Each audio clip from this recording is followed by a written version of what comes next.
I'm almost 15 years behind on the trend, but can we talk about Divergent? Because I kind of love it.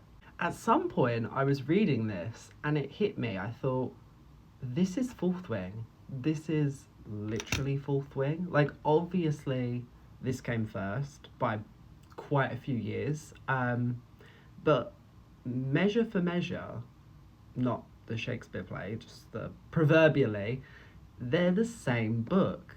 Like, oh, Beatrice, who becomes Triss, who is actually Violet Sorrengail, like, they're both the shy girl from the boring tribe that is never known for anything. And she doesn't want the boring life, she wants a life of adventure. So she signs up for the scribe. No, not the scribe. Violet was supposed to be a scribe, wasn't she? But she signed up to be a rider, a dragon rider. And the same with this. Triss was in abnegation, but was like, I want to be a dauntless, going against all odds because it's this academy type environment where only a small minority actually graduate. But she like rises to the occasion because of course she does, and she has this indomitable spirit that is so captivating that even the mentor falls in love with them, you know, through Zayden or Four. I'm still not over the fact that Theo James's character is called Four. That was delightful. But am I wrong? This is Fourth Wing without the dragons. Even like the need to have our female main character be like the special one. Like in Fourth Wing, she has two dragons when everyone else has one because she's the special one. In this, she can't just be one faction. She has to be the Divergent that has all three factions because she's the special one. Like it's such a trope and like such a clutch to make our main character seem more interesting. But I'm not mad at it. Like I feel like this book has just enough going on to be interesting. Like I can see why this was such a huge franchise at the time because there is a little bit of everything. And the romance, as someone who will roll their eyes at performative romance, semi rooting for them. I was like, oh, okay, like they're really sweet and fun together. Like, I am kind of here for this, and that doesn't happen often.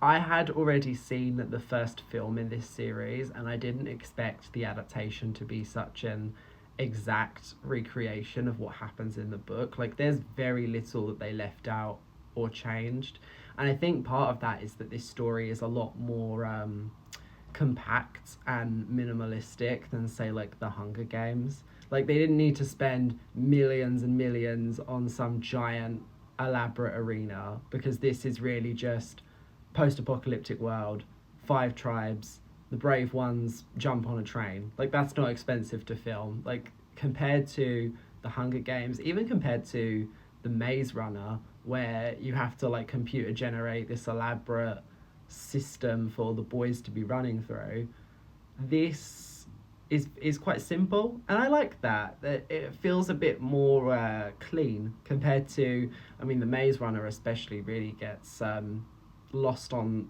the strangest tangent as the series goes on, and maybe this will too. I don't know if books 2 and 3 are as good. I guess we'll find out. You can just really see the influences of like this coming into the fray at a time where we wanted anything even remotely teen sci-fi dystopian, and I feel like that is now coming back around, especially with, oh god forbid, Silver Elite. I don't want to talk about that book. I'm so over that book. Okay, I can't go on this app without seeing that book, and I'm over it. But as far as Divergent's concerned, like it feels very nostalgic, even to me as someone who never read them. I still like knew of them, and I think at the time as well, I mean this is a huge generalization, but it felt like the way they were marketed and the people that I knew who read them, it felt like the Maze Runner was more so marketed towards boys and Divergent was more so marketed towards girls, which obviously, like, generalizations, who's to say who can read what? I mean, I've just read this and I'm a boy, but even reading it, I feel like the romance aspect is hyped up so much more in this versus maybe like the Maze Runner, where it's present but it's not one of the main story beats, like, necessarily. But I liked it. I thought it was handled well.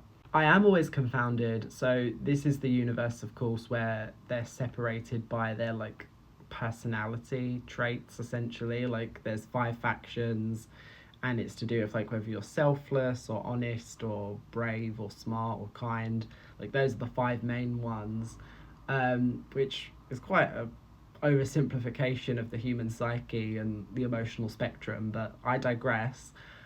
I never quite relate to the main characters because, again, like Triss is Violet. Like she's someone who has forsaken the comfort of her background to pursue like the road less traveled. Like she wants to be this daredevil, this troublemaker who like gets that adrenaline rush, and that's not me at all. Like I'm such a type B kind of person, like such a calm introvert.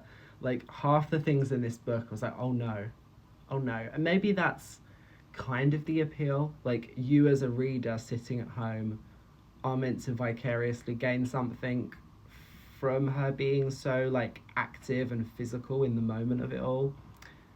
Couldn't stand it. I was like, no, no, no, no, no, no. I know you are portraying the erudite as the villains, but I would fully want to be with the erudites. Like, oh, they're a whole faction of thinkers. I'll be with the thinkers. Or even abnegation. I'd say abnegation over Dauntless.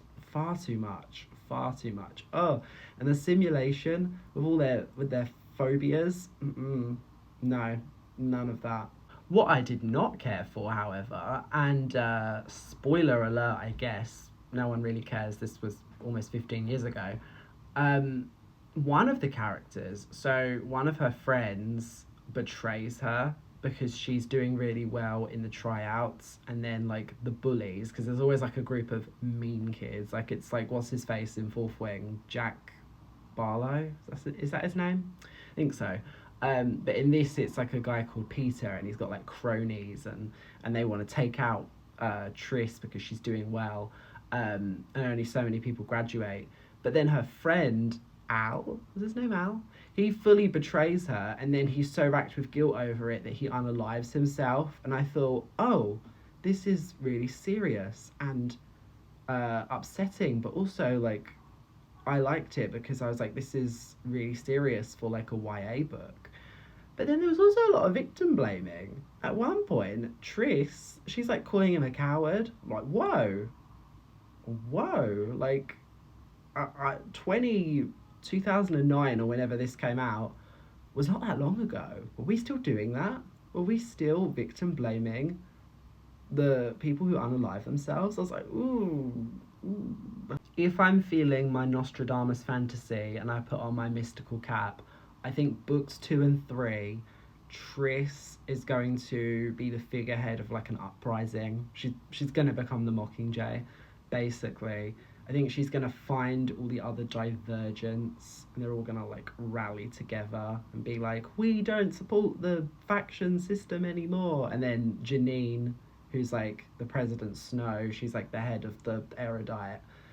She's going to kill some people. Maybe she kills Christina, her POC best friend, because it's just like Fourth Wing. Because doesn't she have a POC best friend as well?